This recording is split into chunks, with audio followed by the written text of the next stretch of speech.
This is former TNA World Champion Raven, and you're listening to TNA Cross the Line podcast. Quote the Raven, nevermore. And don't cross the line. Or do cross the line. I'm not really sure if you're supposed to, you're not supposed to. I don't know. Whatever. You get it. TNA Wrestling. Cross the Line.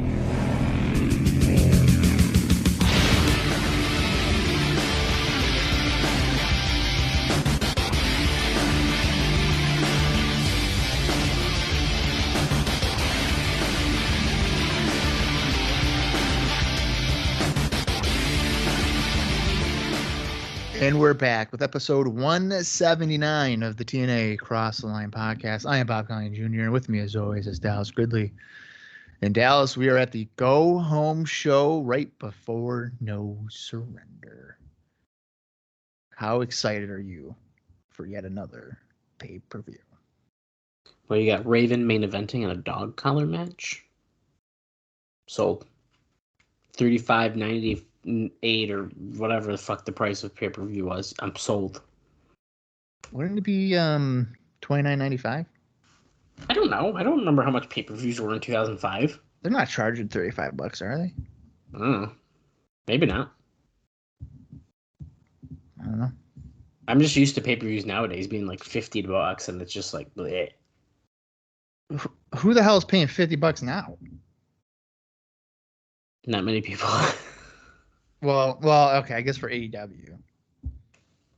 UFC ones are expensive, aren't they? Yeah, those are like $70. I was gonna say, aren't those even more? Yeah, I think those are like $70. I don't think there's anything that could get me to pay $70 for a pay-per-view.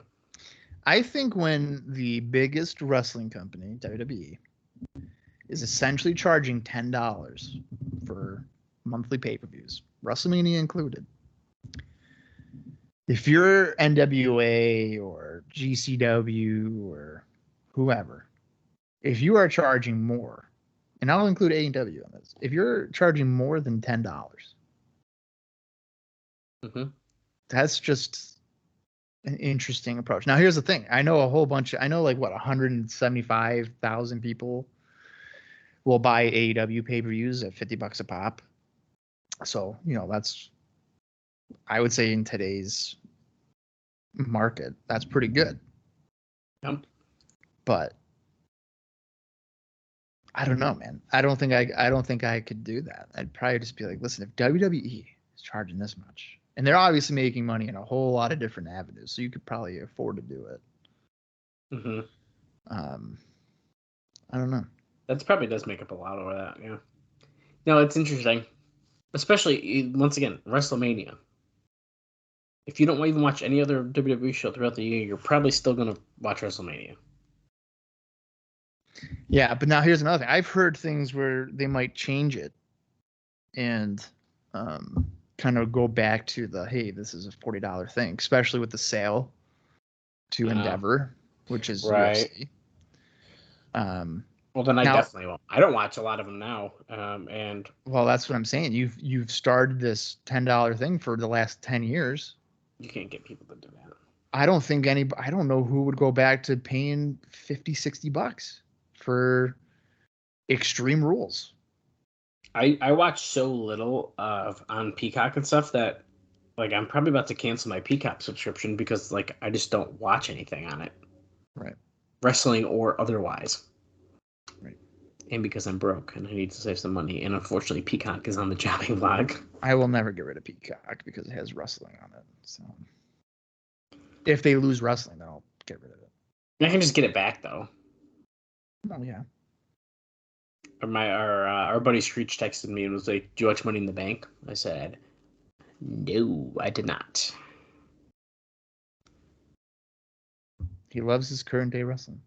I'm glad he's watching it, and he's into it. But unfortunately, the cinema that the internet says between the Usos and Roman Reigns, I just don't give a fuck about. Yeah, and I guess the cinema. Michael Cole thinks that they should win an Emmy. People on Twitter say that, and it's the stupidest bullshit I've ever heard in my life. I don't think that's how that works. Yeah. Anyways, talking about some good shit, good wrestling. TNA Impact 2005. It's July. It's summer. It's hotter than fucking this recording room I'm in. It's the real cinema. It's the real cinema, baby. Because we're going to see a dog collar match soon. And we ain't going to win an Emmy because we're on the internet and most people aren't even watching it. However, before we even... I'll just tell you this now because I just think it's so exciting. I need to get it out of here. Before we do our rundown of last week and get into some other notes, it's being said that, and I'm assuming it's talking about our last episode. The way this is, the observers get written, it makes these a little tough to figure out. I'm assuming it's the last episode. It could potentially be this one that we're about to watch because of the timetable, because this comes out July 18th. But the company claims that over 100,000 people downloaded the most recent Impact show off the internet in the first 48 hours after it was posted. So people are, in fact, going to the internet and watching it. Yeah, I mean, I guess people have a lot of patience for downloading files on dial-up internet.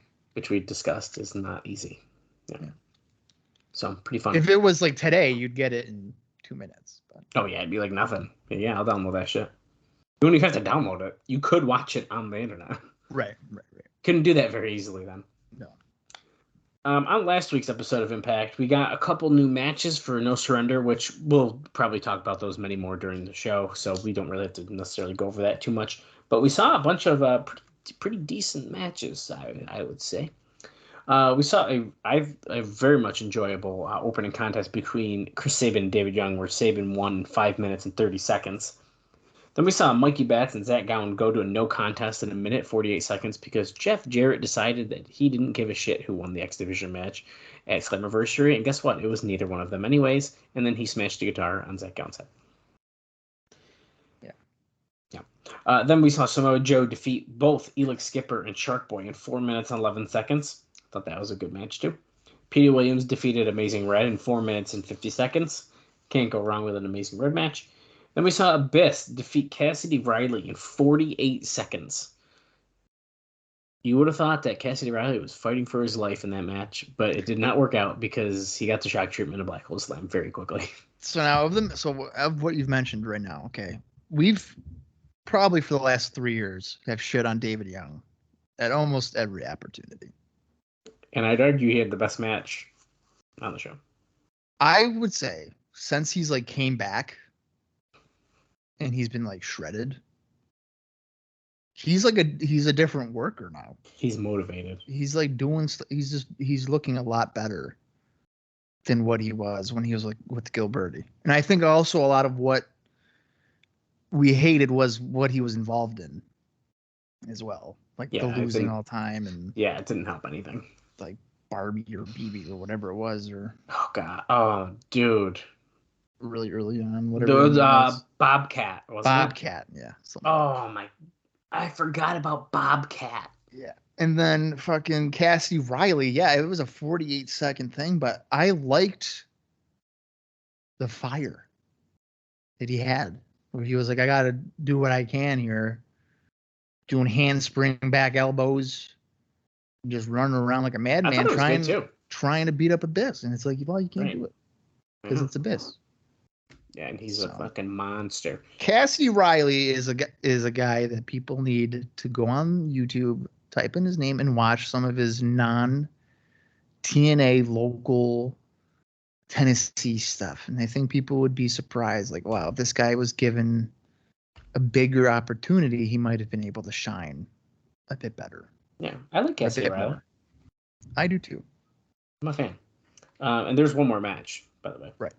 It was a 6-man match where Lance Hoyt in the Naturals, with Jimmy Hart ringside, defeated Team Canada's A1 Bobby Roode and Eric Young in 8 minutes and 47 seconds. So that was last week's episode of Impact. Pretty good stuff overall. We saw Raven go after Abyss, and then Raven got choked with the chain like a noose. Mm-hmm. There's an interview with Monty Brown. He's waiting for 3 Live Crew to accept his challenge. Sean Waltman and AJ will be fighting at No Surrender. Jerry Lynn's a special referee. Dude, all sorts of stuff happening. AMW challenged Alex Shelley and Michael Shane for no surrender. They got granted that match as well. We are all over the place, but in the best way possible. But speaking of all of that, we have plenty of notes to get into on today's show. Well, let's see how fast I can get through this first chunk of them, because if so, then I want to talk about some more. But if not, we'll talk about a bunch during the show. So we've heard these rumors, Bob, about Matt Hardy, right? We're going to talk about Matt Hardy in a minute. But there's a list of other people who could potentially come into TNA. Oh, boy. And Dave Meltzer literally broke them all out in their own little thing about who he could see coming to TNA. And I think it's super interesting. Do you know how many names there are? Let's see. 1, 2, 3, 4, 5, 6, 7, 8, 9. 9 that he says about TNA, and there's more that he doesn't even mention TNA in their little part, so I didn't bring them up. Okay. And the biggest, arguably, actually, they are definitely the biggest names in this entire list, is because coming soon, the Dudley Boys contracts are coming up. And this could potentially be huge. Basically, they were told that creative has no ideas for them, and after One Night Stand, and they've occasionally done some OVW stuff, they really weren't used a whole lot around this time. So Dave mentions there is little question TNA would be interested in them, as a Dudleys versus AMW program is a natural, particularly since AMW has been wanting to turn heel, and the Dudleys would be a natural face. So we could potentially get a Dudley Boys America's Most Wanted program, which is kind of crazy to think about. Mm-hmm. So that's a really big one. Mm. Now, he says, as for the future of some of these other people, it's kind of up in the air of what will happen to a lot of them. And some of these are going to be like, totally could see that. And other ones I think are definitely maybe not. And some you might see eventually. You never know. Oh, my Slammiversary DVD just fell off my desk. Way to go, pal. Why is my Slammiversary DVD up here a month later? I don't know. First up, Matt Morgan.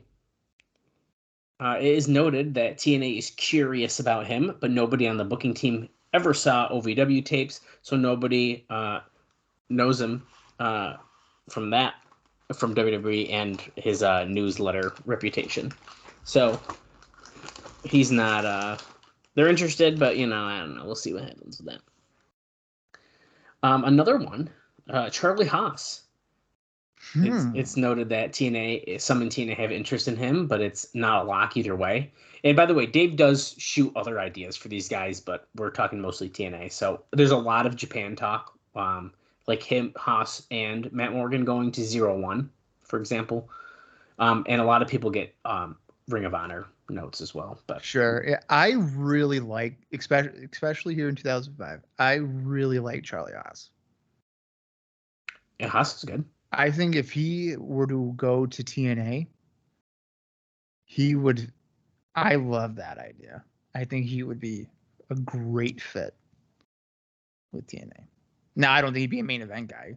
No, but I think he'd be a good fit there. Yeah. Where is I? All right. Also, kind of going off of the Dudleys, because he puts them down here again as well. But he basically says that it's almost surely that TNA is going to take them, and for what it's worth, they'll likely become the first team in history to hold WWF, WCW, ECW, and NWA tag team titles. I mean, it's insane. Like, it's a crazy thought. Yeah, I mean,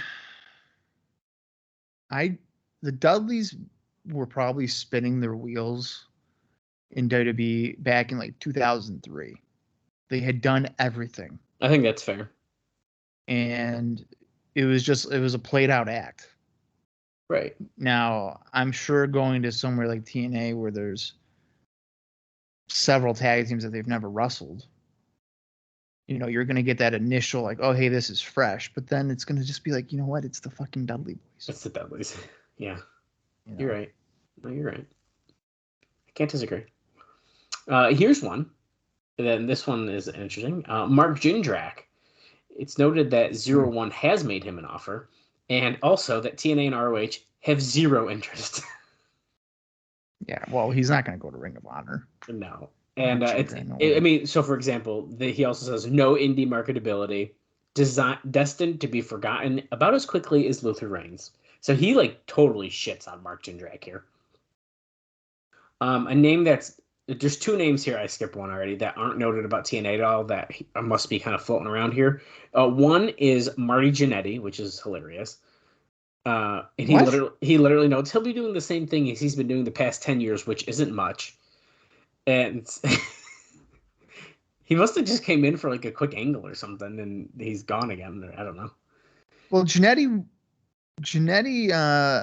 didn't he appear on WWE television for the Sean Kurt thing? Yes. Yeah. So that must be finally done. And the second name that doesn't make any mention about TNA at all is Maven. Because he's more interested in trying Hollywood around this time. Yeah. But now that surprises me about Maven. Because he, in just a few months, would appear on those UWF shows that was co-headlined with like TNA's banner. That's interesting. And I'm really surprised that he never crossed over. But you know what? He was focusing on Hollywood. Like he did the Surreal Life and stuff like that.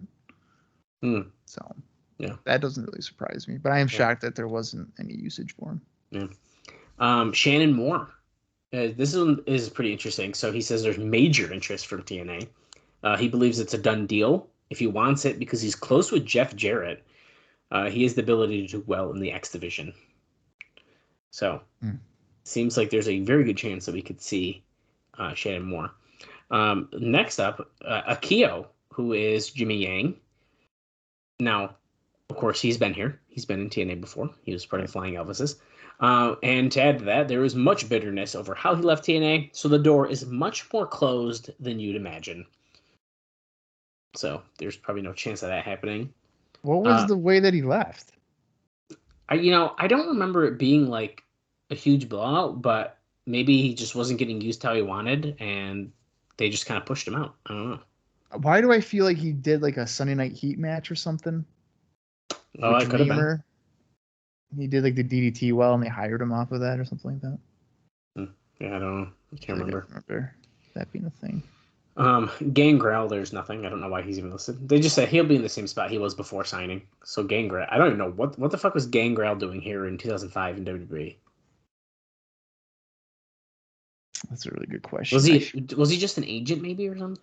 No, I think that he was working. He's been working this whole time. I think that. What? Oh, you know what? I think no, because that would have been 2006, the whole Kevin Thorne thing. So that's next. He's on here as well. Oh, but not for TNA related. So he's the other guy who's. I don't remember him like they feuded in WWE. No, I'm saying like I remember. I thought WWE had signed Gangrel to potentially like team with Kevin Thorne. Oh, so this is that vampire gimmick thing. This is pre Kevin Thorne. That's before that, yeah. Right. Okay, that makes a lot more sense. I was trying to Google it quick because I wonder what I can't think. I'm going to his cage match because like I just cannot picture this dude doing anything in 2005 in WWE. Oh, it's OVW. He does have WWE matches in 04 and he wrestled. Oh my god, I do remember this. In 2004, in September, he lost to Undertaker in a handicap match teaming with Viscera. So Undertaker defeat Gangrel and Viscera. When was that? September 2004 on SmackDown. Oh Lord, wow. 2006, he's got a WWE match. Oh, it was a house show. He lost to CM Punk. 2007? No, that's a 15th anniversary Battle Royal. That doesn't really count. Anyways, yeah. So it's OVW stuff, it looks like. It's only a couple. Wow. Anyways, interesting. Two more names I got here for you. Billy Kidman. Now, this one's kind of interesting, I think, because he lives in Central Florida, near enough to Orlando that he'd be able to at least get a tryout with TNA.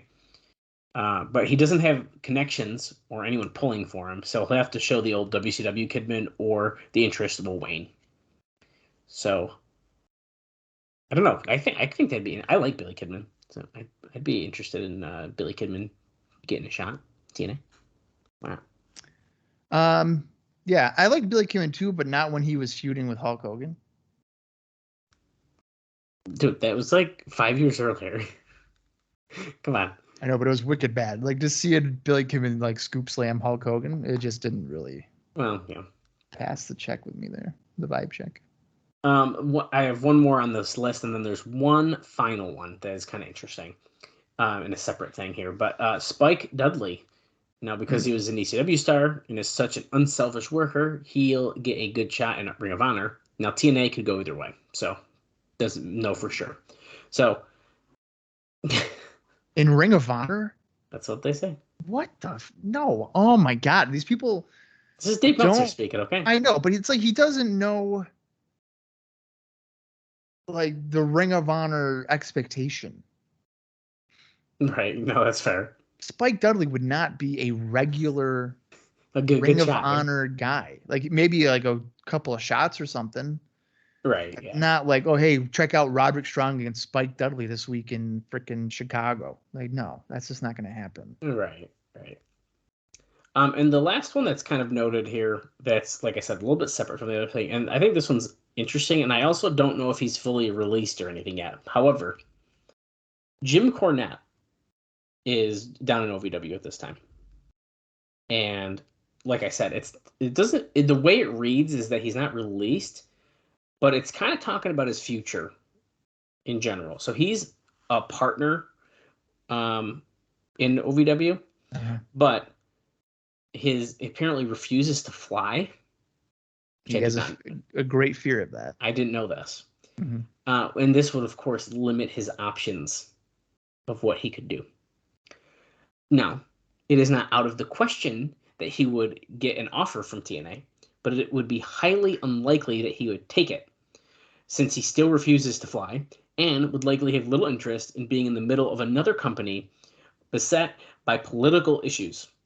Now, TNA would only mean driving once a month from Louisville to Orlando, but word has it that he's sick of the creative end of the business at this point. So, we will see what happens if Jim Cornette will show up here in TNA. So what I've learned about Jim Cornette is that if he says that he's not going to work with someone or work for a promotion, he tends to do exactly both of those. So if he were to sit here and say, I'm never going to TNA, I would expect him here in about 3 or 4 months. To come to TNA. Yeah. That's fair. Okay, let's talk about Matt Hardy. We're going to talk about Matt Hardy, and then I got a couple other things, and we'll see where we're at. And Bob, if you want some more, I got some more for you, dude, because we'll have plenty to talk about during today's show as well. So there's a lot of notes this week. So likely because people were expecting him to go to WWE, Matt Hardy has posted a lengthy internet message on his website that certainly led one to believe that he was not coming back. He did a hell of a job because he convinced a lot of people who pretty well knew that he was going to WWE that he had a change of heart and that he'd go to TNA. Now, he never mentioned going to TNA, but he talked in terms of about WWE that would make you think that's not what he would have wanted to go do, especially because of Edge and calling Lita all sorts of mean names and all that kind of stuff. Now, he did not talk about going to TNA, though, but pushed the product and noted his friends going there. Hardy wrote that he was both disappointed and relieved for a good friend Shannon Moore when Moore was fired from WWE. He noted Moore had reinvented himself as the Prince of Punk, but was never given a chance. He says, quote, like so many others, he was never given the ball to even have a chance to drop it. He also wrote that TNA has a better grasp on how to use smaller, talented wrestlers. So he didn't say he was going to TNA, but he talked highly about it to try to swerve people into thinking he was going to maybe not actually go back to WWE. However, in a separate note, Matt Hardy is going to be appearing in Woodbridge, Connecticut on July 16th on a show in Ring of Honor. and 2 other Ring of Honor dates. Now, Gabe Sapolsky was one of the first to figure out that Hardy for sure wasn't going to TNA, because even though they agreed to Hardy's price in recent weeks, Hardy had refused to confirm any dates past the first 3, but kept assuring him no matter what, he would do the 3 dates. That's a pretty big observation. Yeah. So there you go. And of course we talked about it and we already know what's happening and blah, blah, blah. Yeah, pretty interesting stuff. So that's where the Matt Hardy stuff lands.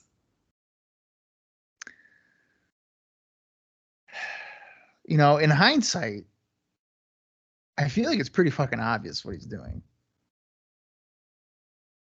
Matt Hardy? That, he's definitely signed with WWE probably weeks ago. And he's just playing the game now. Yep. Like him doing that message about not going back or whatever. That was a way to not make it predictable or something. But he's already signed. But here's the thing. As soon as he attacked Edge on Raw, it's over. Well, yeah.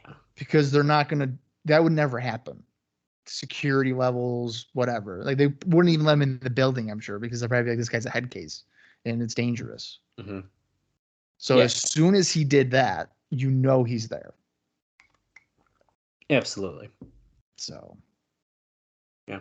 I think it's pretty interesting. It's kind of been fun to watch it develop. But yeah, I think it's a goner. Unfortunately, there's more potential sad news about people not coming in. There's no indication any deal is being made or close to being made with Bryan Danielson after the memo that went to John Laurinaitis to hurry up and sign him before TNA. Now, TNA has cooled down on interest for him, as Scott D'Amore saw him on a June 26th indie show in Canada and didn't make any kind of offer. So it seems like that is no longer happening. And speaking for deals that are falling through, see, I just keep bringing the bad news. You know, Here's the thing. I'm trying to think. 2005, Bryan Danielson. He may have still been pretty bland. If I could be wrong, but I know like 2006 Danielson, he starts getting like edgier and like not so. Yeah. Just like not just a rustler. Yeah, we like edgy. We do.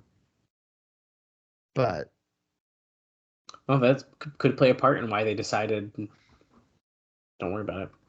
It just kind of blows my mind that like TNA would offer contracts to guys, and this is not necessarily like an insult to these guys, but Shocker, right? That nobody knows about. Mm-hmm. And yeah, he's had a couple. He had a couple decent matches or whatever, but offering a contract to him or like Mikey Batts, right? They offered a contract to D-Ray 3000, but then you won't do it for Danielson or Punk, although who knows the interest level there, but like those two guys, like they did it for Joe, but the other two, like you're not trying like harder, right? No, yeah, I think it's kind of weird. And at this point, you pretty much have I would feel like a very similar audience to Ring of Honor. I would have to, especially being strictly on the internet. I feel like it's got to be. Like it's got to be pretty close. So, yeah, it's a weird one. I don't know.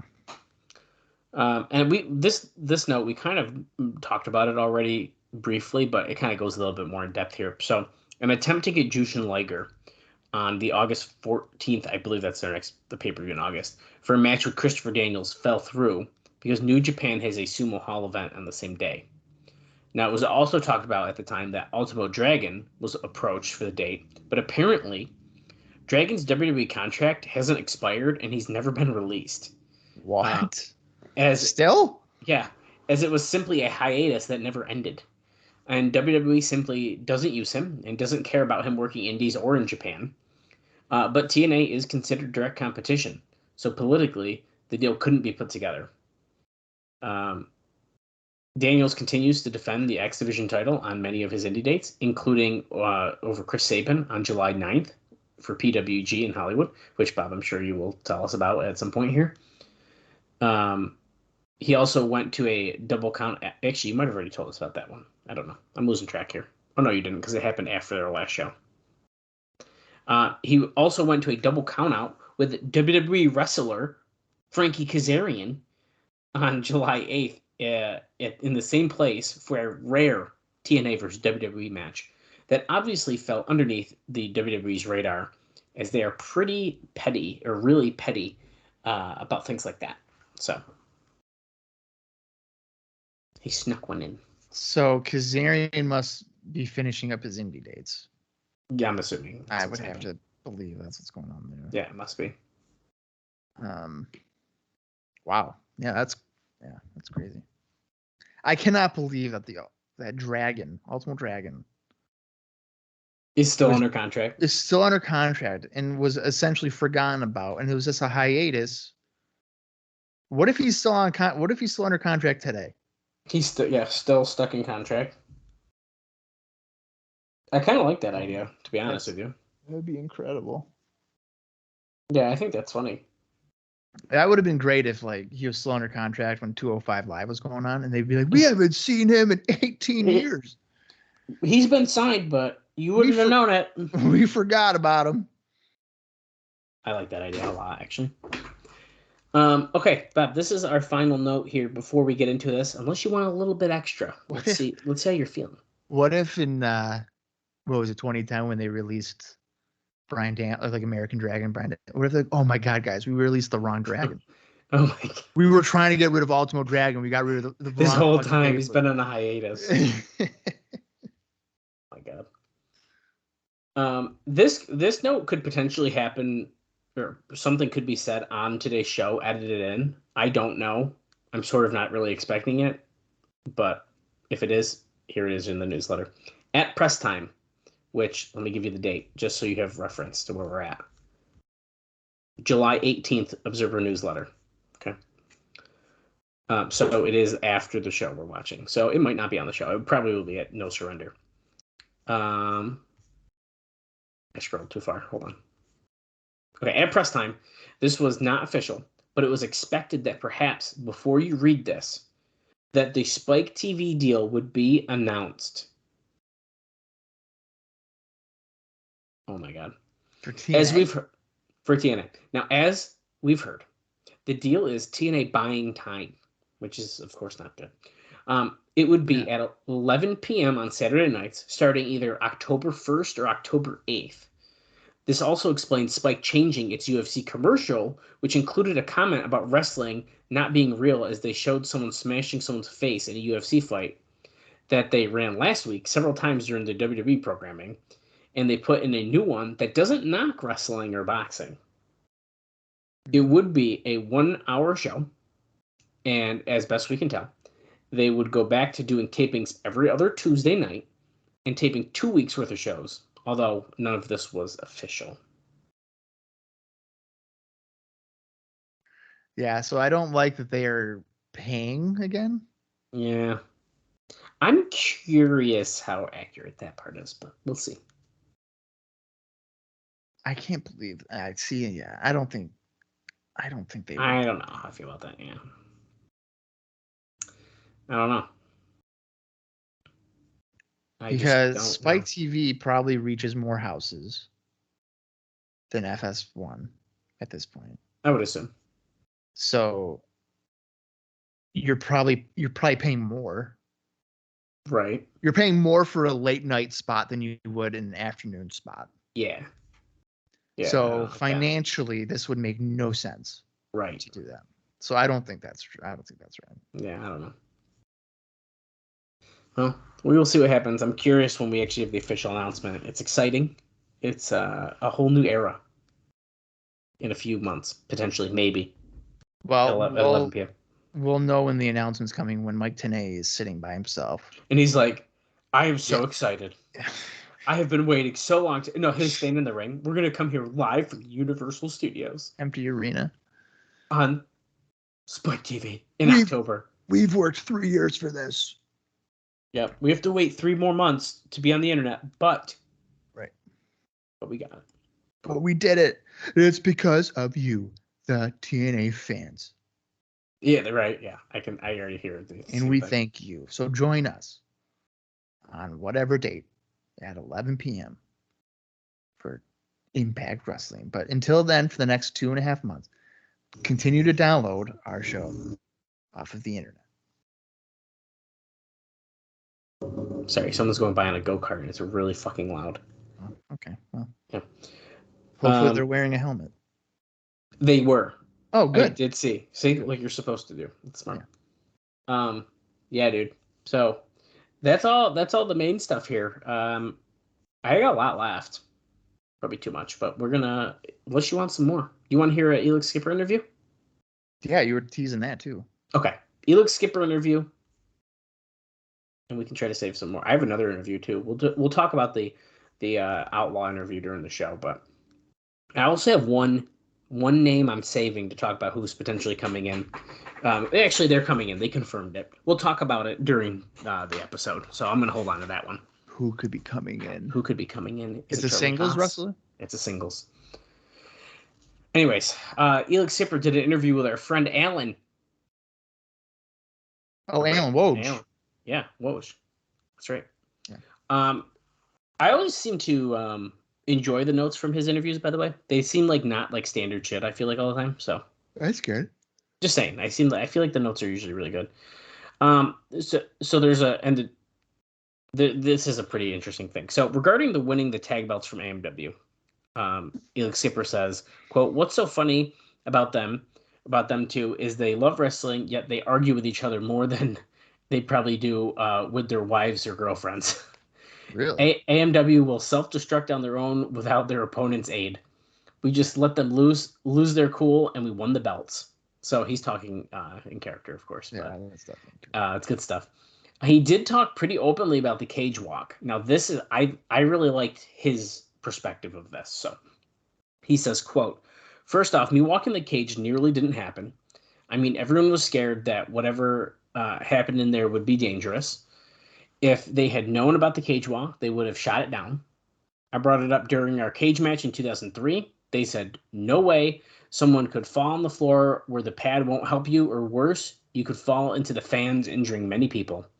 So this time around, in the six-sided cage, when we gave them our ideas and the office asked for ideas, we told no one involved from production on up." So they told no one. AMW kept saying it was too risky for all of us, but I knew if Triple X was splitting, I wanted to be remembered for a long time. About an hour before we went to the ring, the other three asked me if I could do it. Was I positive? I had never done it, but I was confident, and I told them, yes, I can do it. I walked away from Daniels, and later he said that I had a huge look of confidence, but I had no clue what would happen if I got it, or happen when I got there. I hit it, and then afterwards I got yelled at by my wife. She told me I wasn't thinking of my family. My mom called crying, told me I better call as soon as I got the message.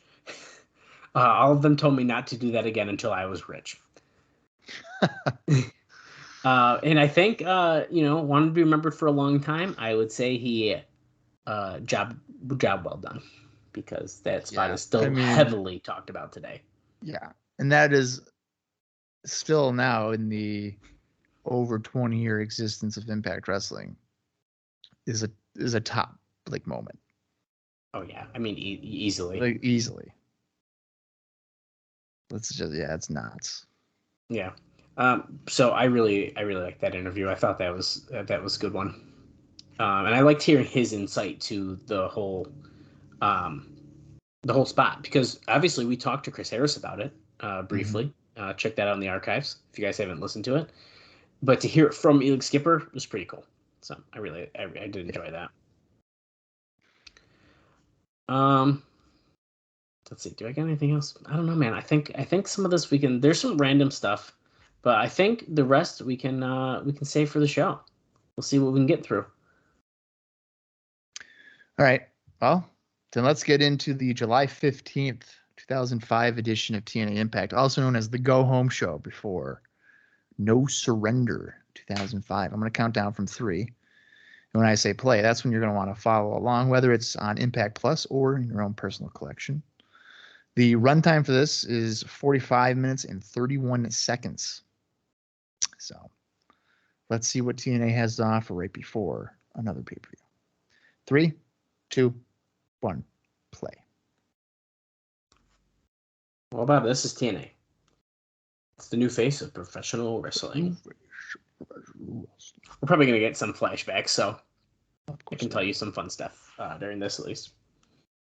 Oh, there's apparently Jeremy Borash and Bob Ryder are considering creating an online radio show similar to WCW Live. Huh.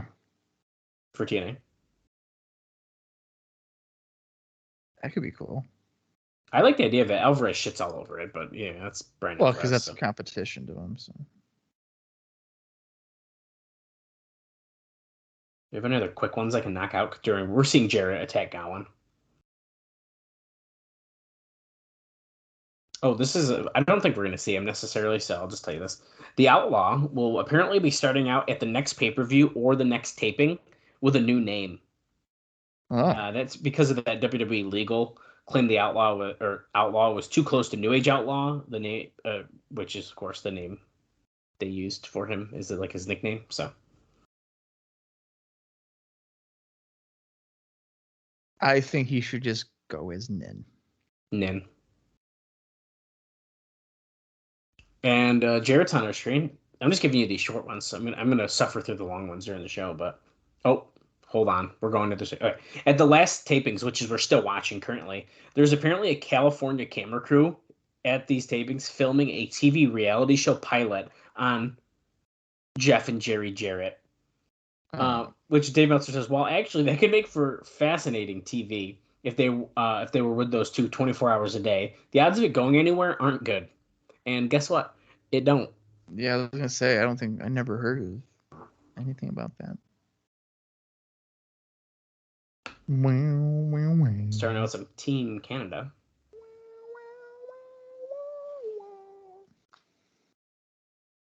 We got Eric Young and Petey Williams coming out. This entranceway, Bob, that we got here, it might be mixing up soon. Why is that? They're revamping the entire entrance set to open up more seating in Orlando, starting at No Surrender. Oh. I don't know if we are going to see visible differences or what they're actually going to be, but I thought that was really interesting. I think that's smart. Yeah, it's very smart. Who are they going to fight?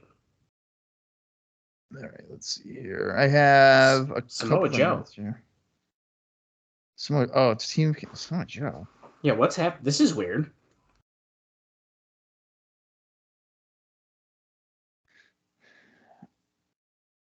Wait.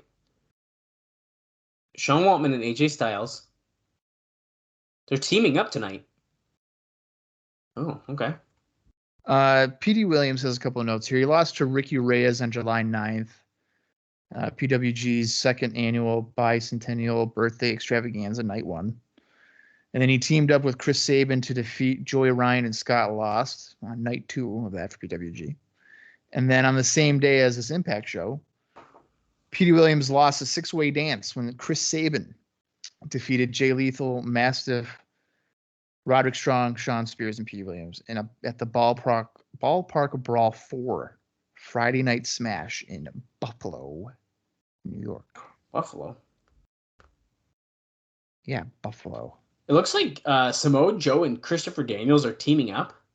That is a very weird team, but I feel like that also cements what you said. I mean, it's got to, right? That's got to be what they're doing here. Daniels has a very sad-looking entrance jacket compared to his other ones. Let's see what Samoa Joe's got here. I'm sure he's got something. This guy always has got some bullshit going on. So Samoa Joe on July 9th at ROH escaped from New York. He retained the Pure title, defeating Austin Aries in New York City. Surprisingly, just the one note there. And then let's see about Mr. Daniels, who is always a pain because he has a lot of wrestling. And I missed it by 1 page. Of course I did. All right. So it looks like on July 8th. Yeah, so you already mentioned last week we talked about the John McChesney cage match, which he lost. Cage Fury too. So that means on July 8th, he defeated Colt Cabana at Sign of Dishonor, Long Island, New York. July 9th, he retained the X Division Championship, defeating Chris Sabin. And then on July 10th, AJ Styles retained the PWG title, defeating Christopher Daniels and James Gibson. And then on July 15th, Christopher Daniels defeated AJ Styles in a best 2 out of 3 falls match to win the natural heavyweight title at Ballpark Brawl 4. Wow. Friday Night Smash. Daniels busted the nose of Petey Williams here. Working stiff. I got a pretty interesting indie situation coming up for us. As Joe drops a big knee drop. There's this, it's the Gladiator promotion. Mm-hmm. I think it's potentially GCW, like Gladiator Championship Wrestling. They have a show on July 23rd where they have sold 400 tickets so far. They're flying in people such as Jimmy Hart, Jake Roberts, Buff Bagwell, Nydia, all sorts of people. Now, as things stand right now, the show will air live on pay-per-view in Puerto Rico. It is planned for a pay-per-view showing in the U.S. and even a DVD release, although no date confirmed yet. It's also being talked about that Mick Foley, Ken Shamrock, and Lex Luger would be there either, also, I should say. So, I mean, you name it. They're trying to bring them in. Now, there's a problem with TNA. Now, since Raven, Shane Douglas, and Jerry Lynn were booked on the show. Now, apparently, all signed contracts with GCW, which included signing away rights for their matches to air on pay-per-view and DVD. TNA at first told talent that they could do the show, but can't appear on pay-per-view, as TNA owns exclusive pay-per-view rights to its talent.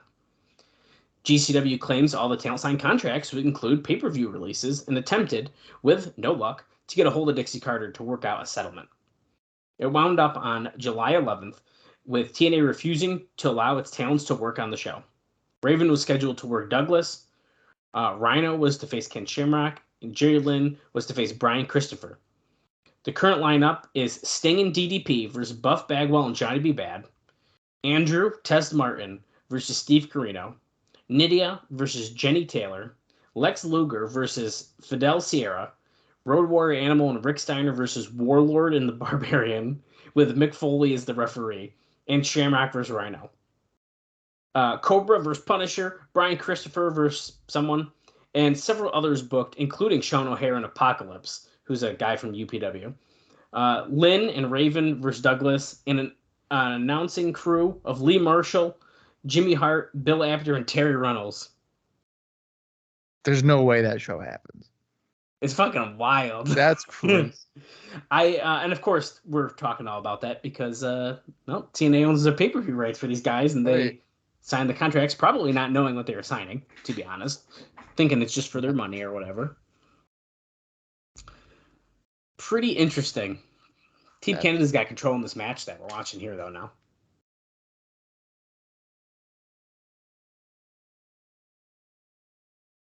Are we just going to assume that Petey Williams will pin Daniels in this match? Yeah, I think that's probably a pretty good guess. And is Joe going to stay his partner the whole time? Or could this be the official start of that? Right. I don't know. When you put two heels that are singles guys in a tag team, I kind of just expect that to happen. Yeah. Though Joe does make the save on the cover there. I know, as I was saying that.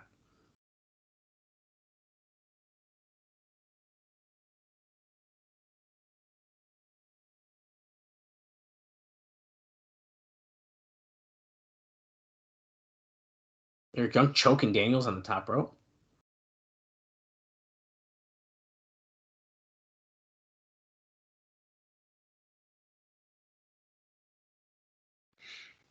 Daniels is not used to being beaten up, according to Don West. Daniels tries to fight back with the elbow, and he gets cut off.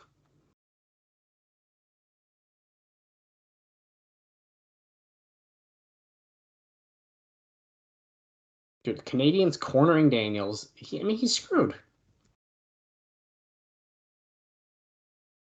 Oh. Leg sweep clothesline combo there by Daniels. Can he make the tag to Joe? Is Joe going to take it? Is he going to short arm him like Sid Justice did on Saturday night's main event? Nope. To Hulk Hogan? No, Joe got the tag. Comes in some chops.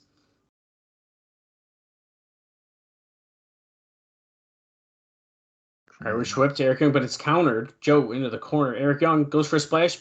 Boom. Oh, he fucking destroyed him. And there's a power slam. You. Oh, armbar. Cross arm breaker.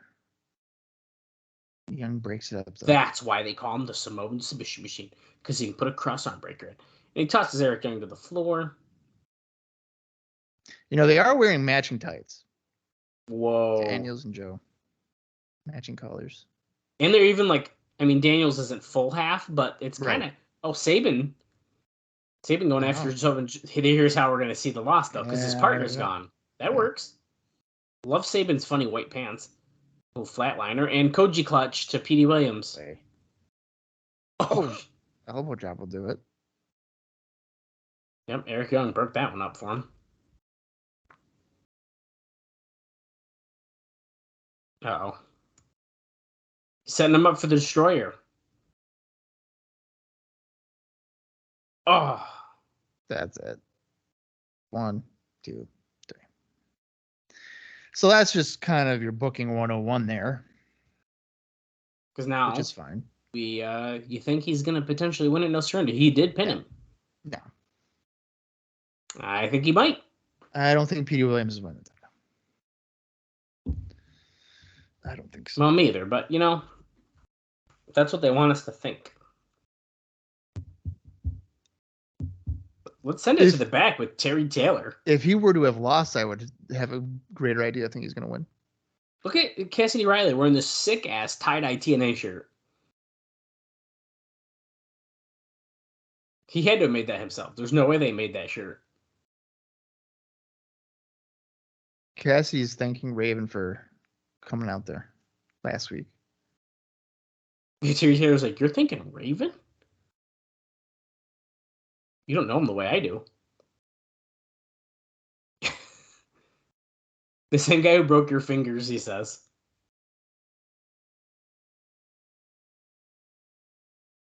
He didn't do that to me. He did it for me. Are we about to see Riley join forces with Raven right now?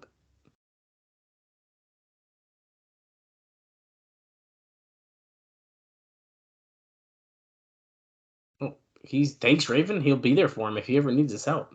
What just happened? So Cassidy Riley could be his new lackey or something? Yeah, dude. Oh, dude, we're seeing asylum footage with Jim Mitchell and Raven.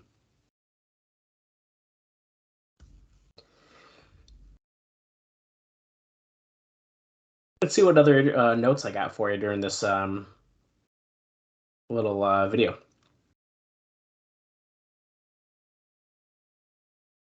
This is this isn't a big one, but Michael Vetter, hopefully I'm saying his name right, has been added to the production staff working with Keith Mitchell and replacing Mike Miller.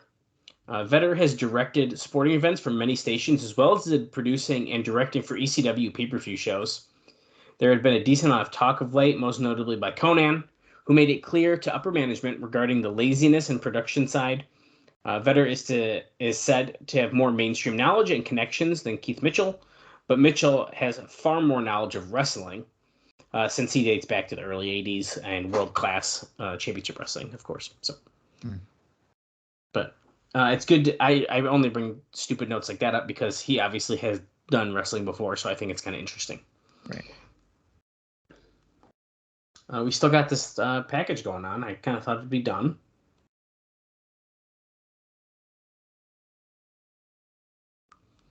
Okay, you were seeing from last week where Abyss was choking the shit out of Raven. It took about 7 to 8 security guys to break up Abyss's hold on that. This looks new. I thought he was wearing a 3 Life Crew shirt for a second. Wait, why are we seeing this again? Because it's Jeff Jarrett. Last week on Impact. Because you know what? The main event is Raven and Abyss, but we have to somehow put the focus on Jeff Jarrett as well. Man, it's dirty. Oh, what's this? Simon Diamond. And that's Trytan. Yes, which I need to apologize because I said the last one was his last appearance. Yeah, so you fucking lied. I lied. Because guess what? This one is. My bad. Simon Diamond and Trytan. I'd say that's like a spoiler for the match, but honestly, I don't think it is because they could still win. They could still win, and he could still be gone. Right. I better triple check though. I'm pretty sure this one is actually, and I think I knew that, and I fucked it up. Simon no longer has a problem because Trytan is everyone else's problem, or something like that. Trytan's like not even trying on his pose. He just like shrugged his shoulders very casually.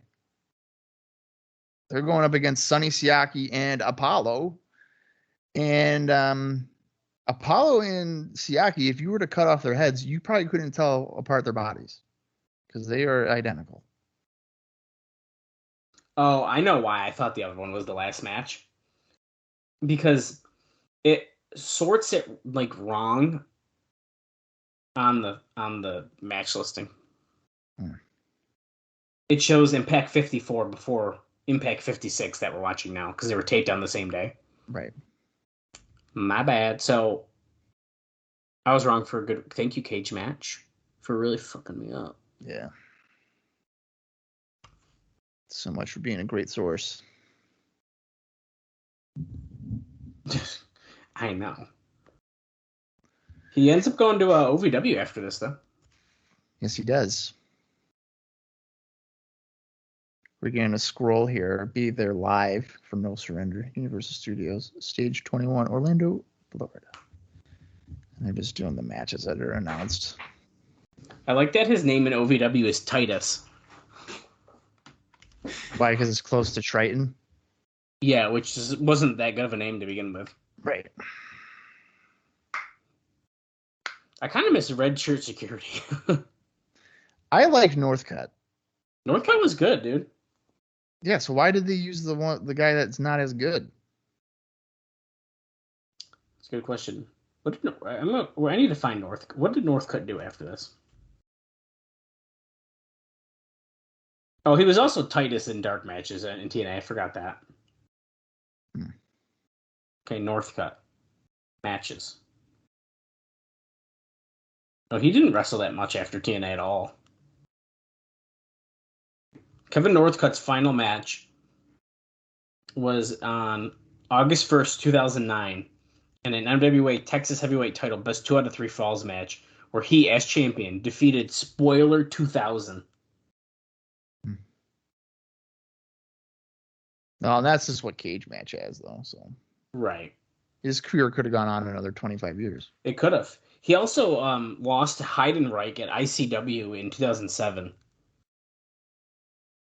It's a good loss. Heidenreich is a tough. He lost to Six Pac at Ring of Glory, the Great Commission. Another tough one. Bob's gonna be sad when I asked that we can cover Ring of Glory as a bonus episode. That's not gonna happen. I want to watch the Jesus promotion. That's not gonna happen. I don't even know if I can find how to watch that. Huge big boot, taking off Sonny Siaki's head. But don't worry, Apollo breaks up the count. Well, they don't wrestle. That doesn't have too much, does it? The Ring of Glory. How many events do they have? 2. Yeah, I don't know how you would watch those. I got something for you to do on your week off from your car accident. Hey, I could probably message Russo. Like, hey, Vince, is there a way to? Let's really watch Ring of Glory. We'd really like to cover it for a bonus episode on our podcast. He'll probably think I'm fucking with him, and he'll block me or some shit. You're right. Yeah, he definitely will. I told you that now. Okay, let me give you some notes here during this match. This is a very random match, by the way. Yeah. Oh, swing neckbreaker by Siaki. Jerry Jarrett helped book some TNA guys on a tour called the World Series of Wrestling with dates on October 5th in Melbourne, Australia, October 7th in Sydney, October 8th in Newcastle. Announced for the tour is Mick Foley, Matt Hardy, Jeff Jarrett, Andrew Martin, Gail Kim, James Gibson, Nydia, Rhino. I don't even know how to say that name. Nathan Jones, AJ Styles, and Christopher Daniels. Okay, so is like Rhino coming to TNA too or something? Because like there's a whole, you're mentioning him quite a bit. I am mentioning Rhino quite a bit.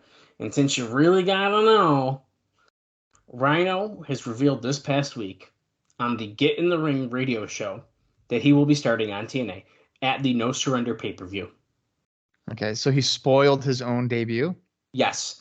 TNA was actually hoping that one would be a surprise because the company at first was going to release it themselves when they made the deal. But the booking committee, when the booking committee asked him to keep it quiet, oh my God, Trytan got the pin. Trytan just pinned him after an F5. Pinned Apollo. Wow. And they're looking, not facing the hard cam. They're not looking at the camera. Turn around. Simon just realized. Well, I think Slick told him to turn around. Look at the guy in the back. Okay, so that's your last Trytan appearance. You know what? But he left on a win. That's right. And that is important. So we realize Crew's coming out, but let me finish this Rhino note as they're making their entrance here. The thought process was that any announcement of Rhino wasn't going to sell any pay-per-view buys, but it'll make the show better. It's not like, for example, if they had Sting coming in for that matter, or if they still had Matt Hardy, whose debut could have been advertised and mean something. And to keep it quiet because they are marks for the pop and then hurt business for the show in the process. Now, for whatever it's worth, this may have been playing the work end of this to the extremes, even as late as Monday. I'm going into the Matt Hardy stuff. So now it goes into the Ring of Honor note, but it was also in a separate section. The feeling in TNA, though, was that Hardy wasn't coming ever since June 13th because he wouldn't confirm any dates. So that part's new. So I probably agree. Oh, what's this? Oh, Monty Brown and Outlaw are attacking before the bell. Okay. Yeah, Rhino being announced probably isn't going to sell pay-per-views, but I don't think Matt Hardy would either. They're saying it's because Matt Hardy's a bigger name. Yeah, but is he? That's what I mean. I don't know. I don't know. Then who's watching? And then people are going to be like, of course he is. But here's the thing. When Matt Hardy left, he was a mid-card guy losing to Kane and looking like a little punk. Right. And before that, he was like a cruiserweight guy. Rhino had been a mid-card guy, teaming with like Tajiri and stuff. I thought this was going to be a no surrender match. That, by the way, that we're watching right now. That's what I thought too. That's there was a bell. Yeah, this is definitely a match. Oh, they're calling it. They're calling now it. It's not. And now it is going to be. Now it's a no surrender.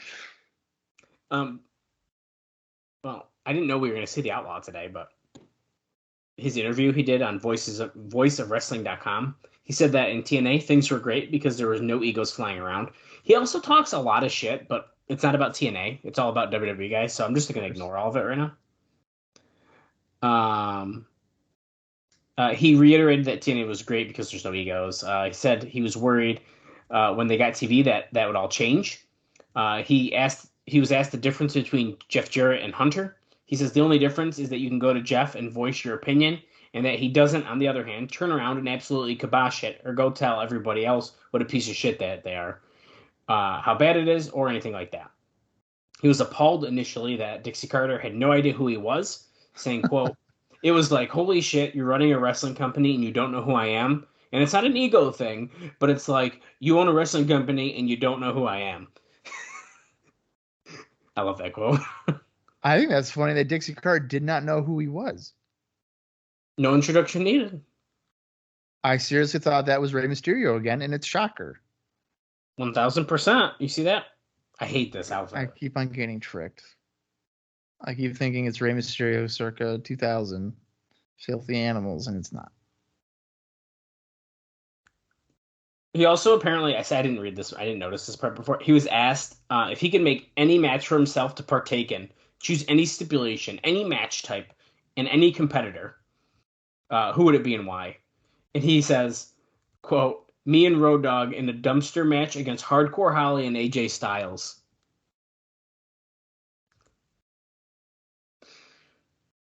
Oh, what? That's a random.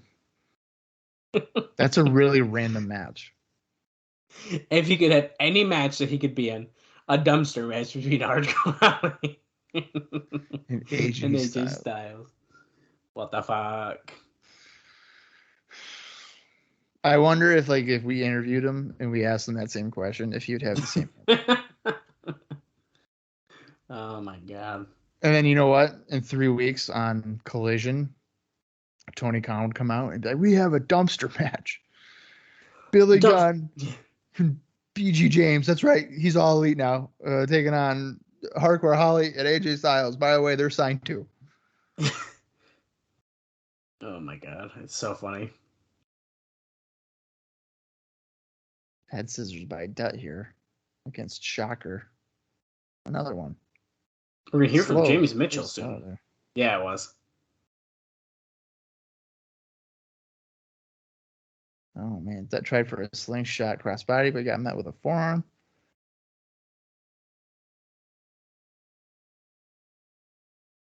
We hear Raven all the time. We hear all these guys. But we never hear what Abyss has to say. But we're not hearing it directly from Abyss. They're making sure we know that. Right, because he has not talked yet. He does not talk.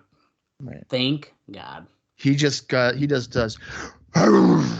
Yes.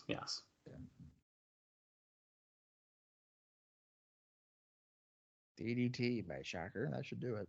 If this was 1986, 1, 2, it's. Gosh dang it.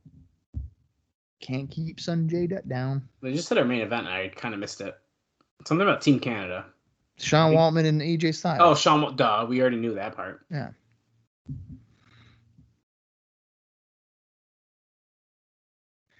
Now they're asking if they can work together. Haven't they teamed on Impact already? And I know it's after Slammiversary when Waltman turned on. Right. So I think they have before. Yeah. Crossbody by Dutt. 2. Okay, yeah. This whole match kind of feels like in slow motion. It really does.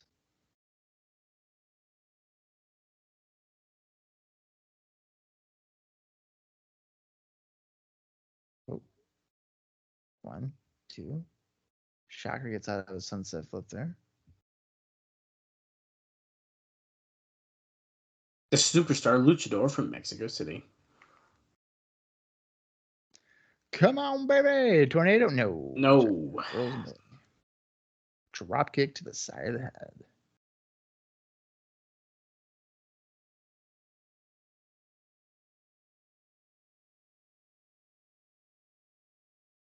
Size, power, and weight advantage. Yeah. Power bomb. Shocker going to the middle rope. Elbow drop right to the midsection. That should do it. 1. A very okay elbow drop. If it was 1991, it would have been a 3 count. Ain't that the truth? But he also probably would have had to come off the top. And he would have to raise his arms. Taunt, yeah. Yeah. And Irish Whip ducks the clothesline, comes back, and off the back, and he comes back, clothesline Shocker. No, Shocker counters. And, oh, that's the pin thing. What's he call that? The shockwave. The pretzel. Shocker wins. He didn't even break a sweat. Yeah, what the heck? I thought Shocker would be out of here when Dusty left. I'm looking right now. Sorry, I'm still stuck on the Ring of Glory page. Give me a second. Yeah, shocking. Here we go. Backstage with Mitchell and Abyss.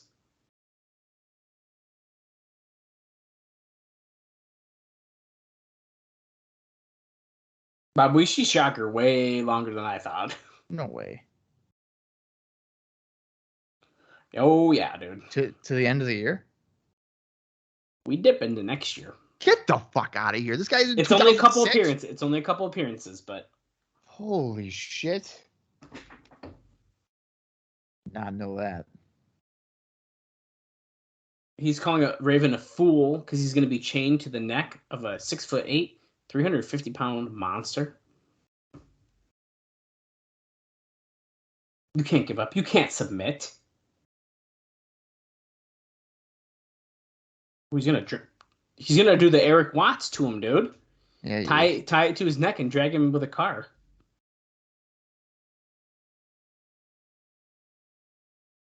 You would leave him crippled and broken.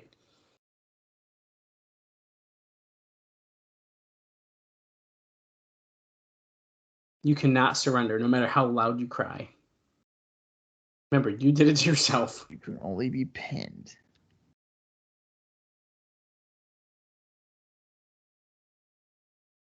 Pound. Until there's order in the court. He'll keep pounding on him.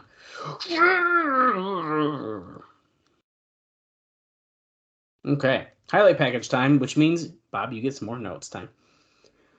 My favorite. Yep. NOAA officials have said that TNA can use Kobayashi as long as he's in between tours. Now, this is pretty big news. Now, there's a holdup, though. And it's political, because TNA is aligning itself with New Japan, and that alliance may prevent the booking. The idea of using Kenta, Marufuji, or Kobayashi when they come to the U.S. on their first tour is impossible due to scheduling. Now, TNA's pay-per-view is on September 11th, which is the same day as NOAA ending its tour with a major show. However, since...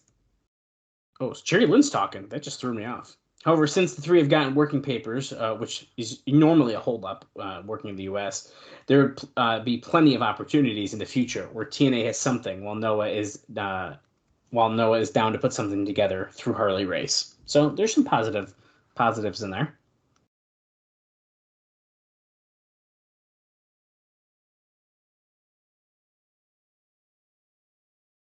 Oh, so Jerry Lynn's talking about he's very excited to be in the ring with AJ Styles, who he has recent history with, and he's been almost a decade since he's been in the ring with Sean Waltman. So he said about 12 years. I wonder if that's true. They didn't lock up in WWF at all. That's what I was wondering. And there's no surrender poster in the background there too. Kind of bouncing off of the Japan stuff though. New Japan wants TNA to do this G1 Climax tournament and to trade talent. Now, this is similar to what we talked about last week, I think, unless they're talking about the real G1 Climax tournament. Right. Now, NOAA is not interested in using any TNA talent, but would be willing to allow its talent that has the work of just to work the shows, like we just discussed. Mm-hmm. So this is positive news on both fronts to have a talent swap. We will see what happens.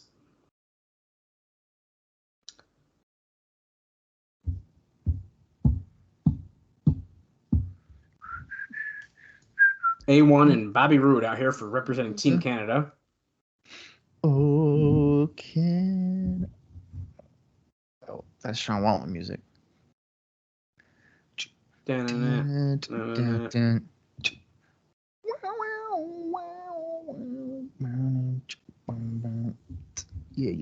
Yeah. Suck it. I like how he's Sean Waltman now, and sometimes he's 6-Pac, sometimes he's 6. His outfit's is Pac.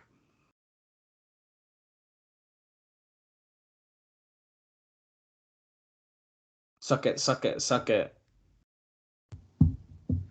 You know what? He can do that because they're on the internet. True. I know, frickin' Billy Gunn just said suck it on Collision or something, and like he usually doesn't actually say it. He does the microphone thing, and I was like, oh my, he said it again. You know what I thought was cool? I don't know if it was this week or last. I think it was last week. The fans chanted for Anthony Bowens that he's gay, or Bowens. Oh yeah, because cool. the girl was like pretending to hit on him. Yeah, he's like, I'm gay. I think that was 2 weeks ago. Yeah, that's what I figure. Yeah, catch up, man. Tonight, dude, you watch your Rampage tonight? Yeah.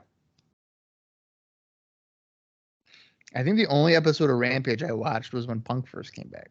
That's crazy. I'm pretty sure. I know I'm actually behind on Impact shows too. They did this Australian tour. So they last week they had Impact Thursday, Australian show day 1 Friday, Australian show day 2 on Saturday, and they're both like 2.5 hour long shows. Oh, brother. So I'm like wicked behind. And then there's just Impact when recording yesterday. So like in Slammiversary next week, I have to catch up. Well, what are you waiting for? I was watching some when I was doing our notes for this show this morning, actually. Yeah. Which was nice because my friends left very late last night, so I didn't have to rush to do them midnight. I also think it's funny that you kind of like actually hate current day TNA, but you can't quit it. It's not my favorite. Yeah. Some of it's like really good, and like some of it's really not. But the thing is, like, they have a really good roster. I think that's kind of what keeps me going. Right. It's not like it's like a shitty roster. Like everyone is like pretty solid. And somehow they magically still get people to come in. I mean, Nick Aldis is there now. Trinity Fatu is there. Like, I don't know how they keep getting people to come in, but like their shows aren't the strongest. Yeah. Yeah. And then you got people like Shelley and Saban who are still heavily featured as AJ Styles takes out both Bobby Roode and A1 with a crossbody to the floor. I'm shocked A1 is in this match. I know. Wow, 10-8. Sean Waltman is cheering for AJ, he says. Well, why is the holdup here that Waltman turned on AJ in a match where it was every man for themselves? Maybe he promised that he wouldn't have done that, and then he did it. Yeah, but it's wrestling. Well, even Mike Tenay's saying it's all about business between these two, so they know they have to get along. He's not going to let AJ win the world title. You know. Give me a break. Bob, I have one more note here that I want to get out of the way. It's the final note of the show, and I think it might end on a bad note for you. Great. I'm really sorry. Starting on July 19th, TV taping, so after No Surrender. Right. The tapings, of course, will be on the internet, and they will be built around a Super X Cup tournament.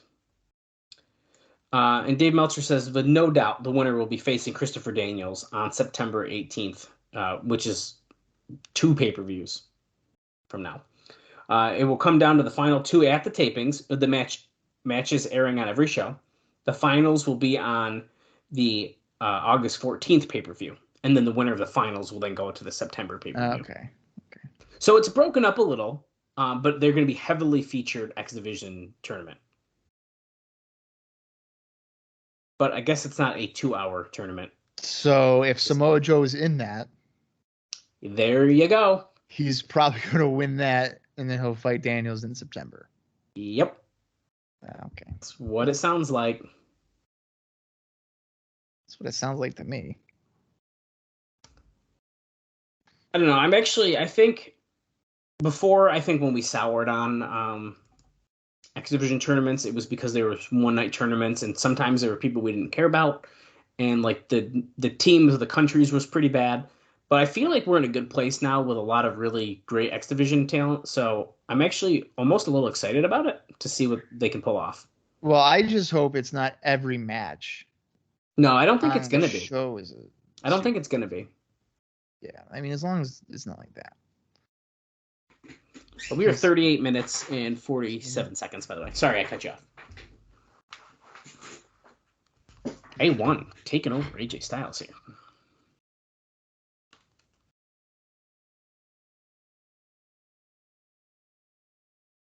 Oh, look at this. Oh my God, he's choking him. He's on the Canadian side. Roode coming over and choking him on the bottom rope. Look at the hair. Look at his hair. Yeah, when you shake your hair like that, it's extra force. A1 going for the cover. Styles kicks out pretty freaking quick.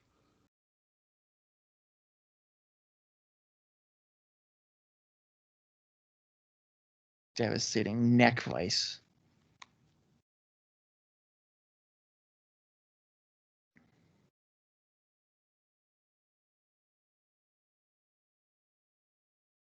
Come on, AJ.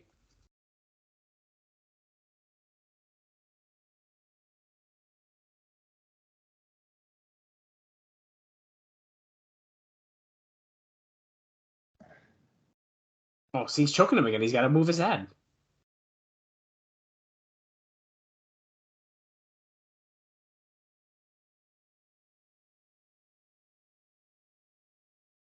He's choking out AJ Styles here. Could he get a submission?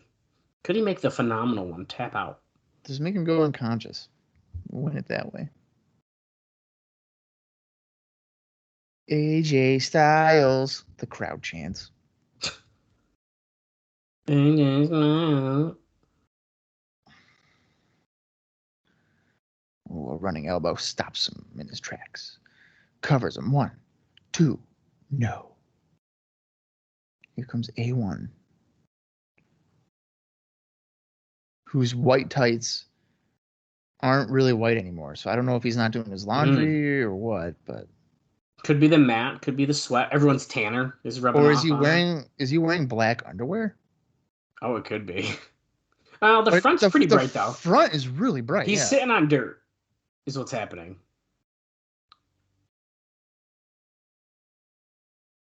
Guy with a Pele. Tag in Waltman because the ex WWE star needs to have the win. Come on, what are we doing? My God. Come on. Tag him. Tag him. There it is. Waltman got the tag. Duck. Spin kick to Roode. So nice. Irish whip. Duck's goes on. Spin kick. Right to the face. Dax A1. I love a good spin kick, dude. He does have a good one. Roode hammering away. Punch, punch, punch. Now big boot by Waltman. Running start. Oh. Drop kicks A1 after being lifted up by Roode.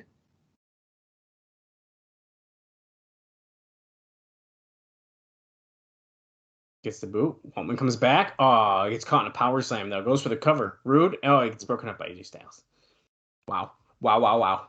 Look at this team just working together. Could they be future tag team champions? Possibly. They probably will. TNA loves to do that shit. Oh! As soon as they say it, Waltman spin kicks. Oh, the Styles Canadian lariat. No northern lariat. Oh, shit. Holy shit. Bobby Roode just pinned Waltman after a lariat from behind. Yeah, the northern lariat. Now we know D'Amore's booking. Because Team Canada keeps winning. Holy shit. Oh, yeah, that was good.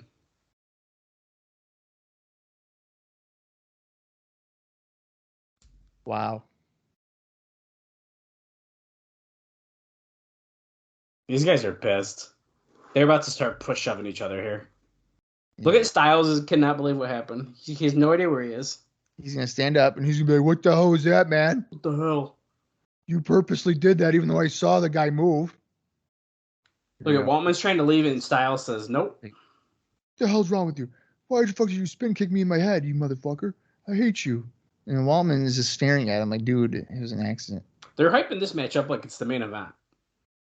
Oh, maybe it is. No, it's not. Is Jerry Lynn going to come running down? Yeah, absolutely, he has to. He has to. He's part of the match. That's a referee. The second pull apart in the same taping. Oh, Waltman just decked Styles from behind. You know, I don't blame him. He got in his face and everything. He was being rude. Now AJ's pummeling him. There he is. There's Jerry.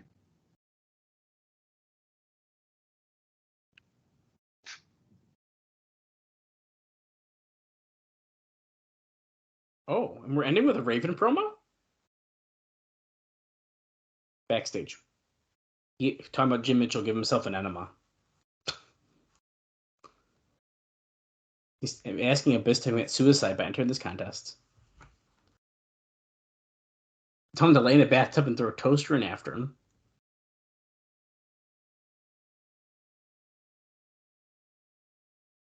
You hurt me, you brutalized me. But he enjoys pain. It's got him excited. I'm going to beat you and batter you and bloody you.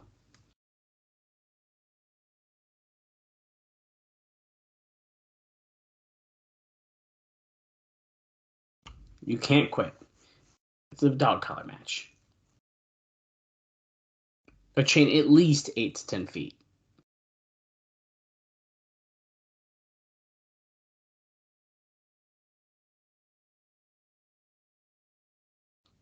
The match only ends when I decide to pin you.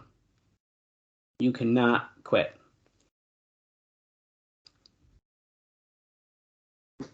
So it is written, so it shall come to pass. Quote the Raven, nevermore. All right. Well, that wraps up the go home show. I thought that was a pretty good go home show. Yeah, I don't think it was bad. I think at first I was feeling like I wasn't loving it, but I think it, especially the end few minutes there with that match and that Raven promo and stuff, I think it really wrapped up very nicely. Well, I liked the unpredictable booking here. I didn't think that what's his face? Roode? No. Penny Waltman? Is that what you're talking about? No, Trytan. Oh, Trytan and Diamond. But yeah, also Roode getting a clean win over Waltman. That was unexpected in the tag match. Yeah. I mean, so there's some good stuff there, man. Yeah. So, I mean, the Petey thing with Daniels, that was predictable. But, I mean, I thought that was a solid overall show going into your pay-per-view. Yeah, I mean, it definitely. I'm excited about No Surrender, which is I feel like a show that I really didn't know much about before going into this. So I think that makes me even more excited. What's going to happen? 2 days, Bob. It's not a week away. It's 2 days. Yeah, I'm looking forward to the Joe Saban match. I think that's gonna be really good. Mm-hmm.